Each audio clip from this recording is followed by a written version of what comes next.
Welcome to this special edition of Hannity Socialism Rising. I'm Jason Chaffetz, in tonight for Sean, who's making his way back from Vietnam.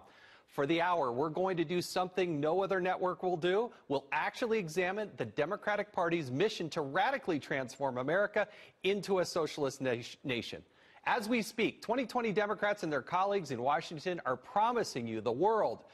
Free health care for all, free higher education for all, free housing for all, universal income for all, no more fossil fuels, no more nuclear energy, no more gas-powered cars, no more airplanes, and heaven forbid, no more cows. In the end, all Democrats really want higher taxes, more power for themselves. If they are successful, we will pay a very heavy price in this nation, not only with our wallets, but also with the inalienable rights that have made this country the greatest place on earth. This week at CPAC, conservative leaders are fighting back against the Democratic Party's ongoing love affair with socialism. Watch this. Under the guise of Medicare for all and a Green New Deal, Democrats are embracing the same tired economic theories that have impoverished nations and stifled the liberties of millions. You know, Margaret Thatcher probably said it best. The trouble with socialism is that you eventually run out of other people's money.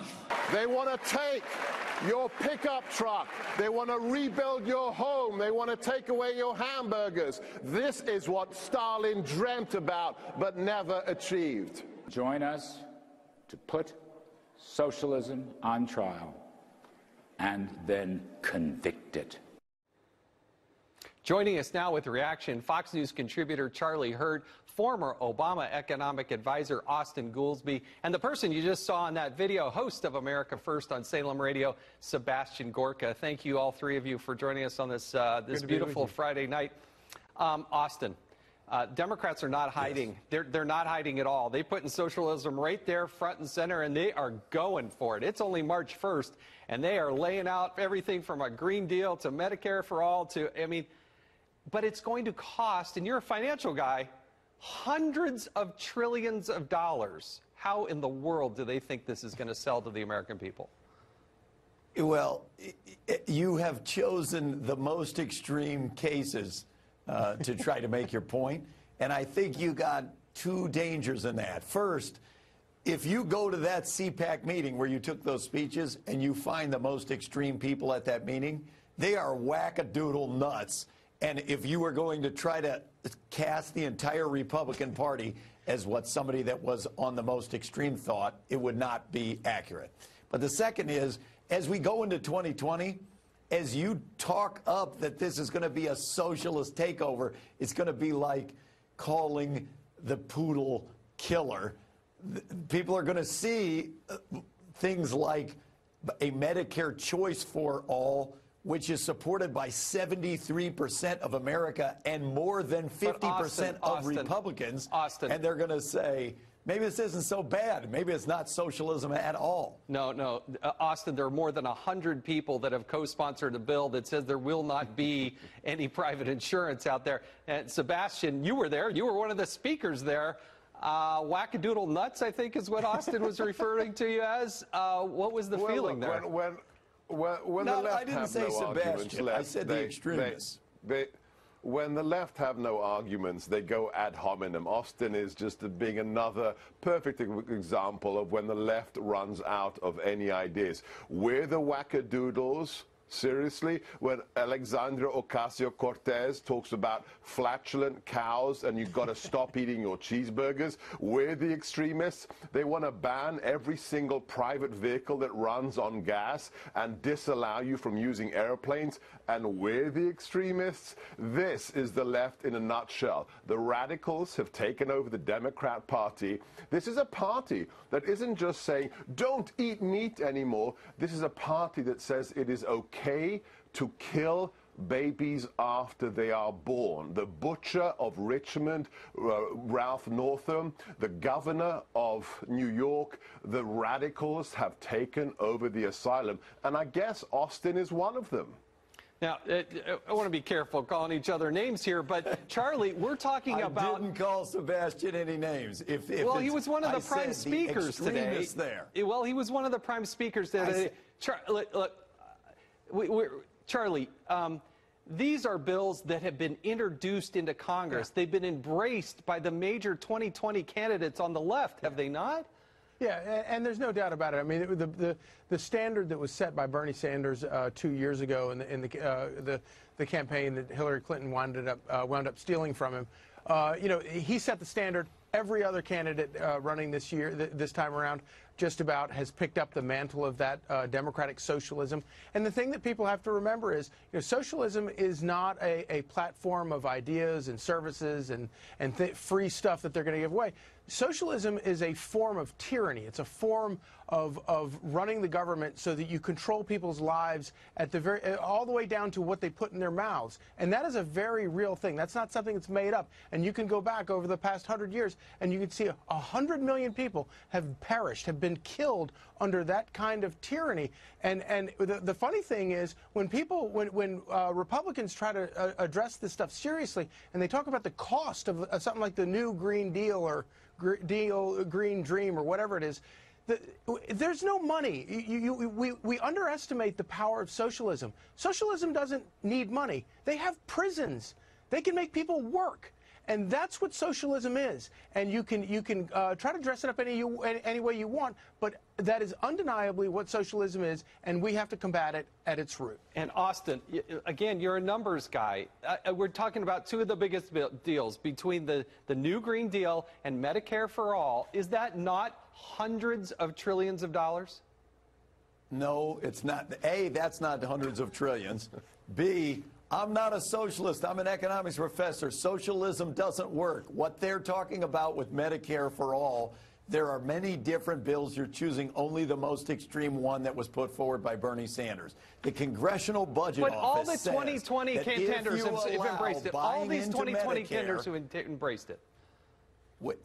The 2020 candidates, Bernie Sanders is in favor of his own bill, which would cost a lot, not $100 trillion, but a lot. And I am not, the Bernie Sanders fans are not a big fan of mine because I have said that it would be very expensive. But the Medicare for All that involves everyone being able to choose to buy into Medicare, the Congressional Budget Office says that saves money compared to the current system. It doesn't cost anything. It's literally less expensive than what we have now. So no, when you move 170, Austin, when you move 170 million people off of their private insurance, which is way too far to the right. Sebastian, how do you see this moving forward? I mean, Democrats have painted into their corner.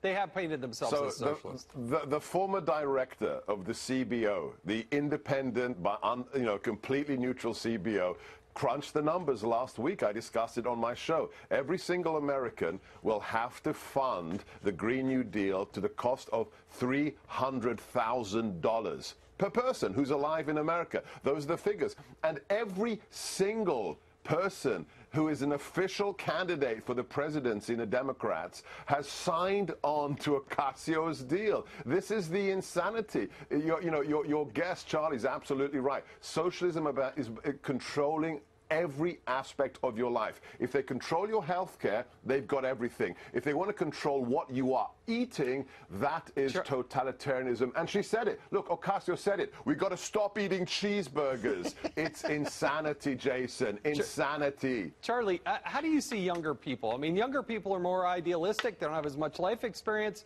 But is this a winning message with, somebody who's in their 20s and, hey, it sounds great, everything for free? I mean, I hate to say it, but I think that there is some allure to it. Everybody likes free stuff. Everybody likes the cheapest thing that they can get. The problem is that we've done a poor job of reminding them. Ever since the Soviet Union fell, we do a poor job of reminding people just how terrible a way of life that is. And we have a perfect example in Venezuela right now. Everybody should see it and watch it. But we have to do a better job of illustrating just how terrifying and dangerous this is. And Austin, I'm so glad you're against socialism, but I wish that your party would have a CPAC and you could take all the people that are running for president and go and talk to them and explain to them how terrible socialism is, because it's really, really frightening, and it's very disheartening to see in this day and age a party where an alarming number of its leaders, or at least the people that are seeking to lead the party, have fully embraced the concept of it. And I want to give Austin and Sebastian, I've got just 10 seconds for each. Where is this going? The Democrats candidates for president are going further and further to the left, are they not? They're not going to socialism, and I just caution you guys to be careful because you're trumping it up like it's going to be the biggest socialist takeover ever. And when people see what it actually is, they're going to say, that doesn't seem so bad. And then you guys are going to seem like you're out to lunch. Well, somebody is actually reading the text of the bill, and I got to tell you, that is the direction that it is going. Sebastian. We'll all be out to lunch if they ban cheeseburgers, steak, and everything you want to eat. Bernie Sanders, I played the audio on my show today. Bernie Sanders was asked, does the Green New Deal go far enough? And Bernie said, it doesn't go far enough. The lunatics have taken over the asylum, Jason. Gentlemen, I appreciate you all being here tonight. I hope you enjoy the rest of your evening. And we're going to go through this the rest of the show. Without a doubt, one of the loudest voices pushing the Democratic Party further and further left is Socialist Congresswoman Alexandria Ocasio-Cortez.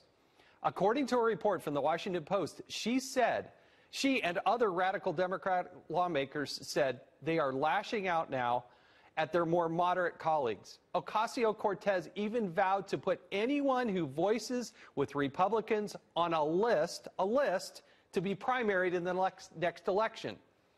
But somebody might want to remind the Socialist Congresswoman about this vote that you see on your screen. A few weeks ago, she was the only Democrat to vote with Republicans on roll call vote 46. That's right. She was the only one, and she joined the Republicans, and under her definition, she should be on this list. And I look forward to seeing who she recruits to primary herself. Ocasio-Cortez is not the only person feuding inside the Democratic Party. Fellow socialist Bernie Sanders and Hillary Clinton are at odds once again.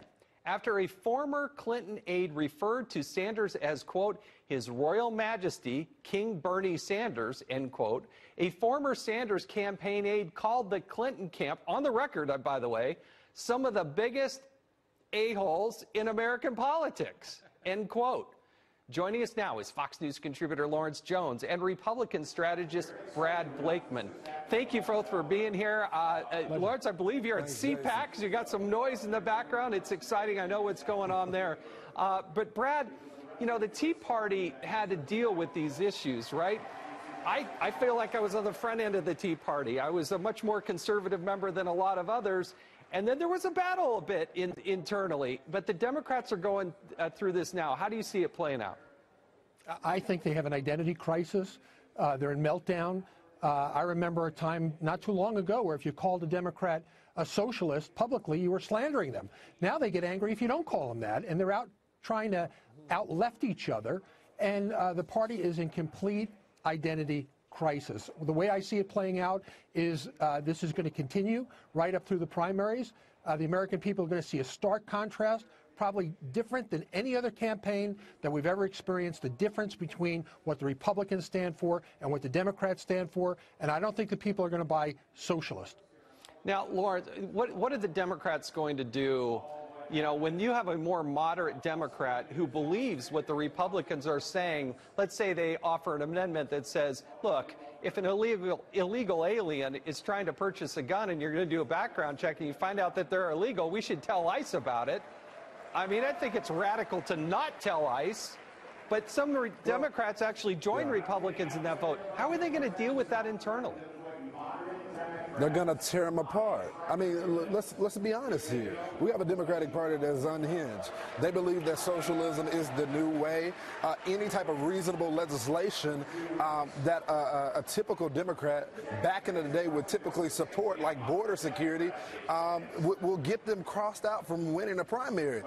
That's why, although I think Joe Biden is one of the main candidates in the mainstream, I'm afraid that the old Joe Biden is going to go cuckoo because because the Democratic Party is going to pressure him to go so far to the left. And I think, you know, that may work for a primary, but when you're talking about a swing district, and I mean those districts that voted for then Barack Obama and then voted for President Donald Trump, that type of socialism nonsense is not going to work in those districts. And so what the Democrats have to do is be more pragmatic and think about what issues are in the mainstream. And I'm sorry, when it comes to border security, that's in the mainstream. Many people across in those flyover states, those swing districts, want border security. They may not agree with all elements of Trump, but the basic stuff of a border wall, I think they agree with it.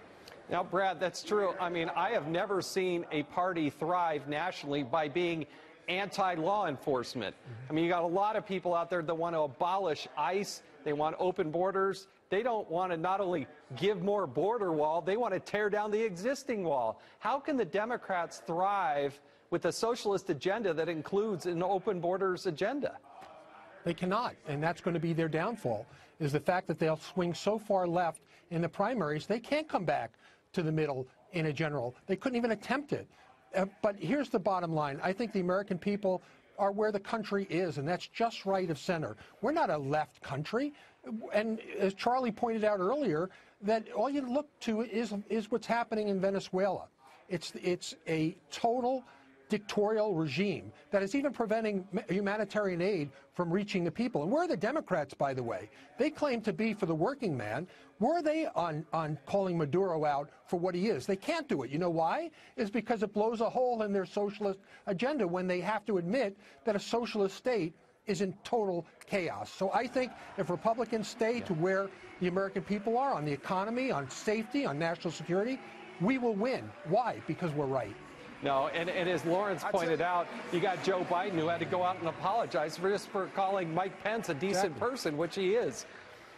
We have a Fox News alert we need to go to. Brad, thanks for joining us. Pleasure. Thanks. This is a Fox News alert. Last week, we first showed you this shocking video of a young Trump supporter getting brutally assaulted on the campus of UC Berkeley, reportedly because of his political beliefs. Tonight, we can report that that individual responsible for that assault has finally been arrested. 28-year-old Zachary Greenberg was booked earlier this afternoon. Back with us for more on this development is Lawrence Jones. Lawrence, you're the editor-in-chief of Campus Reform, who originally broke this story. What have you learned about the arrest that happened today? Yeah, so we've been following this from the very beginning. At first, we heard from sources that said that they were seeking a warrant after the suspect refused to turn himself in after telling police that he was going to turn himself in. What we know now is that he used to be a university employee, worked in a lab, and he was also a distant learning student as well.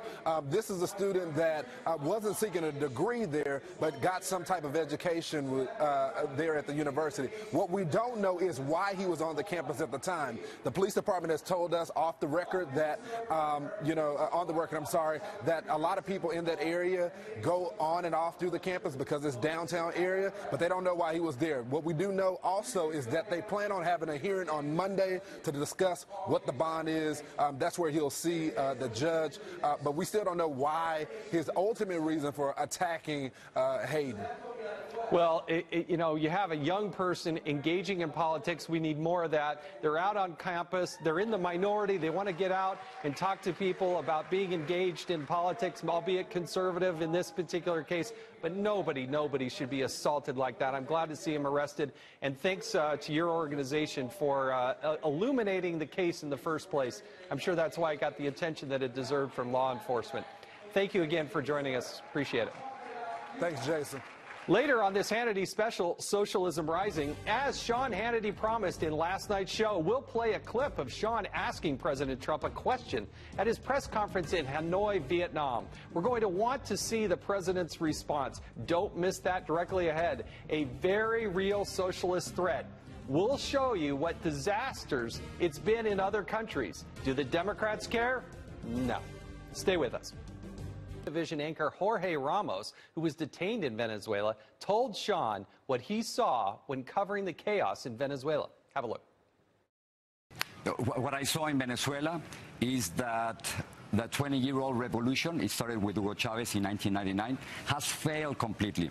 You have more than 3 million Venezuelans live in the country. Inflation is 1,000,000%. If they pay 1 bolivar today, it will be 1,000,000 bolivars in a year from now. And people are dying. I went to a hospital, Hospital Vargas, and then one woman, she has lost a family member, and you know why? Because they didn't have $30 to pay for antibiotics. So the experiment in Venezuela has failed completely. And while Venezuelan dictator Nicolas Maduro is detaining journalists, Democratic Congresswoman Ilhan Omar says she does not recognize the opposition leader as the rightful interim president of Venezuela. Listen to this. We are threatening intervention. We're sending humanitarian aid that is in the guise of, eventually invading this country, and the people of the country do not want us there. Like your fellow Democrats and like the US government does and the Canadian government does, you don't support the leader of the opposition as being the president right now, not Absolutely President Maduro. Not. Wow. But she isn't the only one on the left defending Maduro. On Monday, Bernie Sanders explained why he wouldn't call Maduro a dictator. Why have you stopped short of calling Maduro of Venezuela a dictator? Well, I think it's fair to say that the last election was undemocratic, but there are still democratic operations taking place in that country. The point is, what I am calling for right now is internationally supervised free elections. That's the same Bernie Sanders who back in 1985 praised Fidel Castro, and get this, after visiting socialist Nicaragua, said people lining up for food was a good thing. You can't make this up. You know, it's funny, sometimes American journalists talk about how bad a country is because people are lining up for food. That's a good thing. In other countries, people don't line up for food. The rich get the food and the poor starve to death. Joining us now with reaction is Relatable podcast host Ali Stuckey, Fox News contributor Sarah Carter, and host of the Buck Sexton Show, Buck Sexton. Thank you, all three of you, for being here this evening. Ali, I want to start with you. When you see what's going on in Venezuela and you hear what some of those Democrats are saying about what's happening, what do you see? What's really going on there? Well, Ilhan Omar and Bernie Sanders are apparently perfectly fine with dictatorial, totalitarian regimes as long as the word socialism is by their name. There used to be a talking point from the left that would say, you know, it's not socialism what we're seeing in Venezuela, it's statism, which of course is not true. But now we're seeing that they're not exactly saying that. It's really hard to deny that it's socialism that's happening in Venezuela. And so they're saying, well, it's not really a dictatorship. It's not really our role to step in. You actually heard Ilhan Omar maybe say that we shouldn't even be sending foreign aid, which is pretty crazy to hear from someone who claims that President Trump is a dictator. And so there's all kinds of irony and hypocrisy coming from the left. Buck, what do you see happening in Venezuela, and how do you respond to what the Democrats are saying? Well, I think that what you see are Democrats on the far left of the party, which increasingly leads the Democratic Party, we all see that, trying to come up with some way to, if not defend Maduro outright, to at least put up some kind of a smokescreen for what's going on there. And look, I think that the reporting by Jorge Ramos and others showing what's going on there is absolutely essential. The country couldn't be in much worse shape than it currently is. And so what you have from the left is, well, this shouldn't be a military intervention. No one is talking about a military intervention. We're talking about humanitarian aid and diplomatic relations and having a new election. So I think this is just nonsense from Sanders and Ilhan Omar and others who quite honestly have a fondness built in for socialists, and that's what we're seeing. Sarah, what do you see in Venezuela? I mean, Maduro, Bernie Sanders' position on that, not calling him a dictator. How do you read what's happening? Oh, Jason, it's desperation on Bernie Sanders' part. I mean, here he is propagating socialism in the United States. I'm going to have to agree with Buck on this.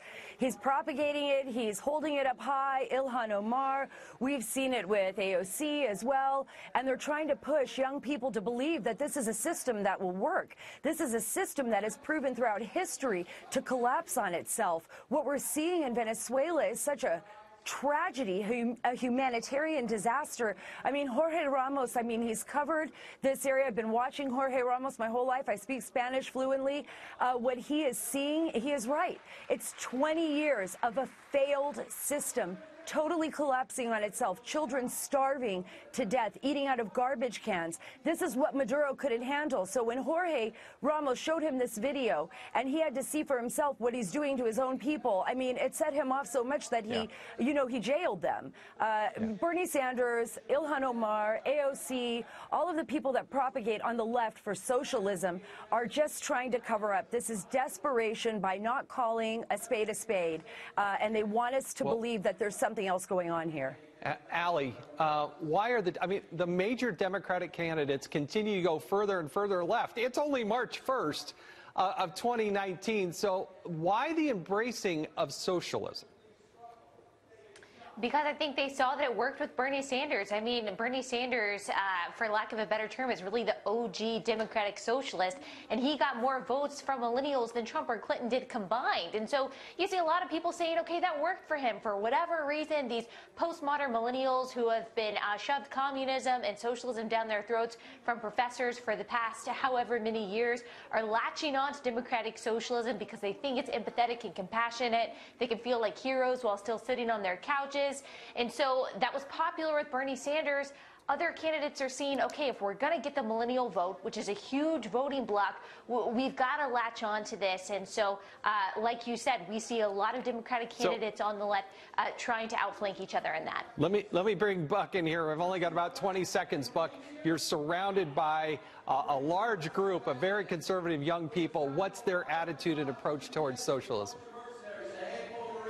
I think they recognize that the fight that lies ahead is a serious one. The 2020 election is going to be a choice between the America that many of us have known for a long time and a socialist future. They can call it democratic socialism, but it's socialism nonetheless. That's what the 2020 election will be about, and that's what the young people here at CPAC are ready for. All three of you, I want to thank you for being here tonight on this beautiful Friday night. Appreciate it. And thanks for staying with us on this Hannity special, Socialism Rising. Socialists want to take away your private health insurance and even your gas-powered car. But is that even legal? Pam Bondi and Emily Campagno will be here with answers. And later, President Trump surprised much of the hate Trump media by calling on Sean Hannity during his post-summit press conference. You're going to want to see what happened. Stay tuned. Welcome back to this special edition of Hannity Socialism Rising. Now, the Democrats are showing no signs of slowing down on their extreme far-left agenda for America's future. For example, just this week, the Democratic House unveiled their Medicare for All bill. Now, on top of the crippling costs, which are so extreme, the authoritarian bill puts key health care decisions in the hands of federal bureaucrats and largely eliminates private insurance. And major 2020 Democratic candidates are already on board. Take a look. Will these people be able to keep their health insurance plans, their private plans, through their employers if there is a Medicare for All program that you endorse? What will change in their plans is the color of their card. So instead of having a Blue Cross Blue Shield card, instead of having a United Health Insurance card, they're going to have a Medicare card. For the Medicare for All bill, I think initially co-sponsored by Senator Bernie Sanders. You're also a co-sponsor on it. I believe it will totally eliminate private insurance. So for people out there who like their insurance, they don't get to keep it? Well, listen, the idea is that everyone gets access to medical care, and you don't have to go through the process of going through an insurance company. And it's not just healthcare companies they want to take out of existence. They also want to ban any vehicle that relies on oil or gasoline for fuel. So that would include cars, trucks, and even airplanes. So it would that even be constitutional for the government to outlaw every gas-powered vehicle? Joining us now with answers are former Florida Attorney General Pam Bondi, who I believe is in Tampa Bay, Florida, along with attorney and Fox News contributor, who's right here by my side in New York City, contributor Emily Campagno. Thank you both for being here. I want to go to the Attorney General first. What would happen to this country, and what are the legal ramifications if all of a sudden the government came forward and they passed this bill miraculously through Congress and the president signed it with some radical socialist? and said, you know, all those millions of cars out there, you just can't drive those anymore. They're illegal. Well, Jason, before it would be found unconstitutional by our Supreme Court, it clearly defies the fundamental property rights set forth in our Declaration of Independence and the Constitution. You know, we were founded, think about what our forefathers must be thinking now. We were founded on a country of hard work, dedication, and the principles of free market. And they're attempting to undo all of that. And it is not legal.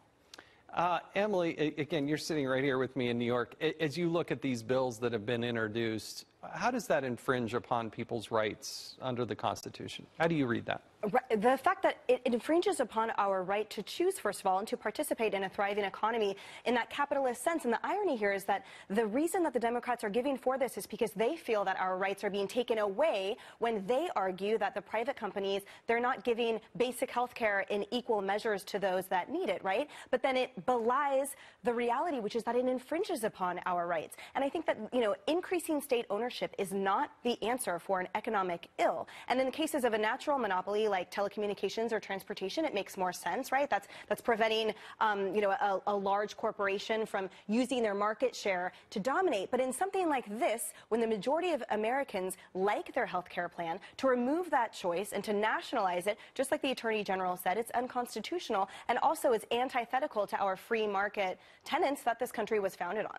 Now, General Bondi, the federal government can't run the VA. I mean, talk to somebody who's a veteran in this country, and it's pretty hard to find somebody who really likes the way the Veterans Administration works. Right. Now the government wants to take it all over, according to these Democratic socialists.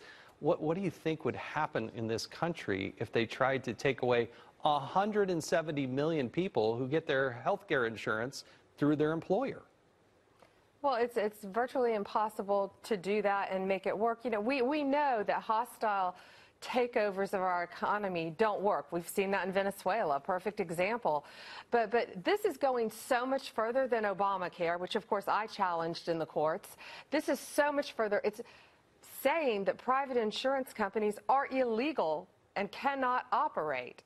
Our system would fail. No one would have coverage. No one would be able to obtain proper medical care. It would make Canada look great compared to what we would have here in our country, and it's just not legal. I remember a conservative at the time, George Will, when he said, "Well, you think health care is expensive now? Just wait till it's free." And there was a lot of sense in that. Emily, but the dismantling of, you know, it's funny to me. I see these wild-eyed people that think, you know, we got to make every car electric. But then they don't understand where we get electricity, right? If it comes from nuclear energy, it comes from coal. What would happen to this country if we moved towards this new Green Deal that the Democrats want to put in place? A lot of negative things would happen. And I think part of the issue is the fact that there's no specificity and there's really no answering to the process, right? We saw it there in that interview earlier where Kamala Harris didn't even answer the question of, so you're saying that Americans can't stick with their private health care plan, right? And it was kind of a wordy answer instead of just saying, that's exactly what we're saying. And then that begs the question, well, so if we're outlawing that, does that mean we're criminalizing it?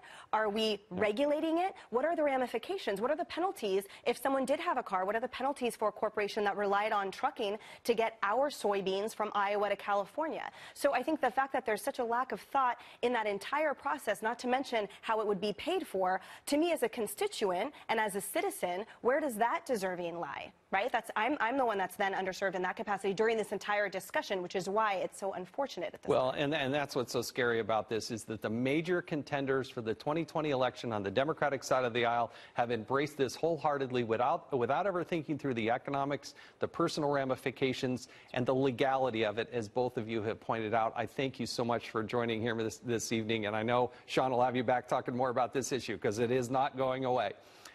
Coming up on this Hannity special, Socialism Rising, we'll have Trace Gallagher giving us the latest on the notorious gang MS-13, which is now reportedly targeting off-duty police officers.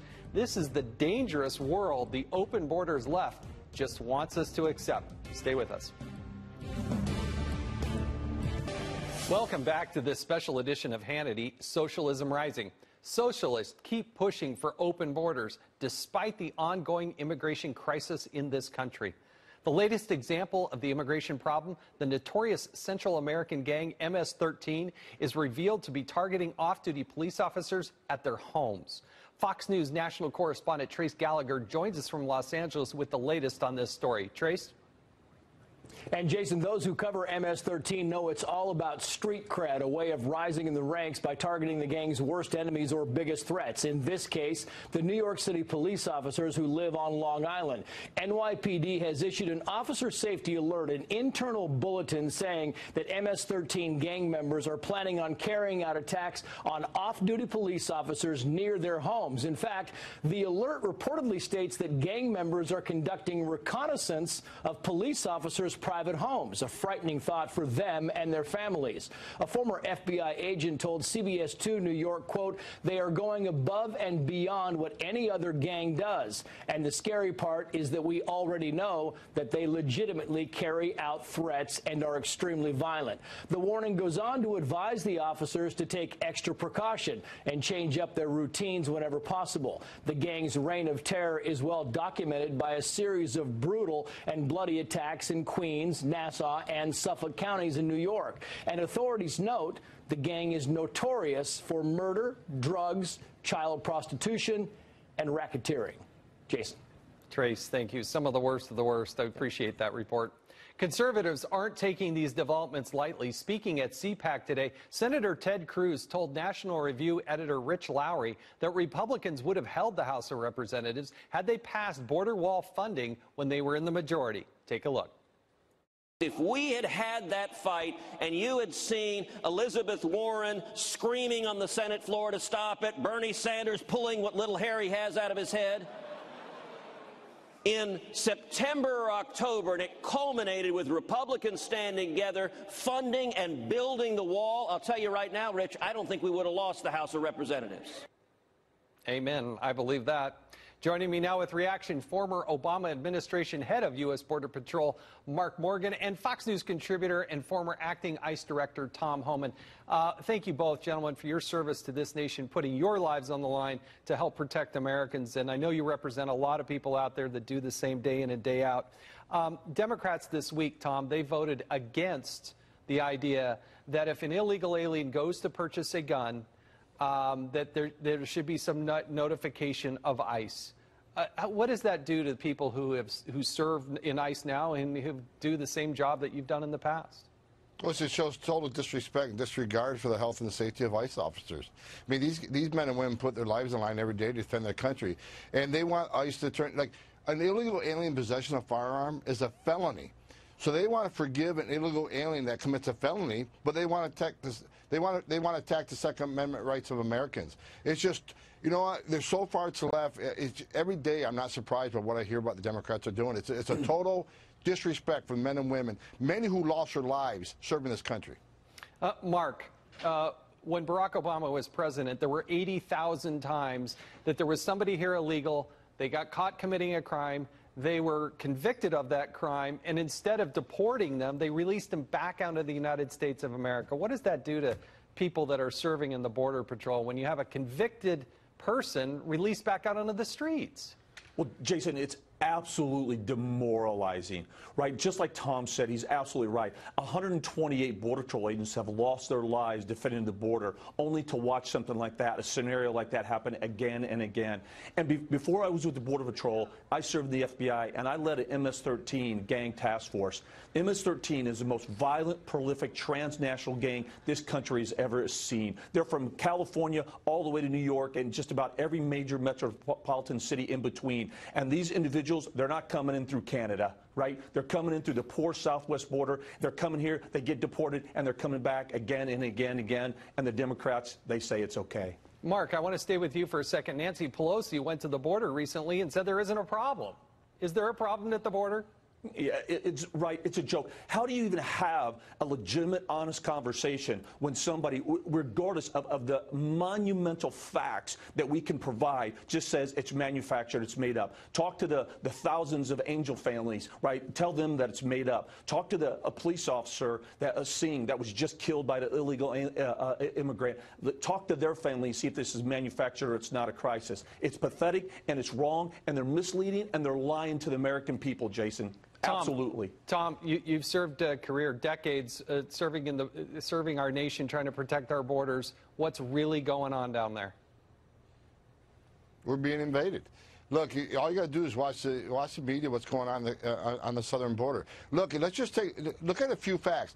The seizure of opioids by the Border Patrol and fentanyl is up 184%.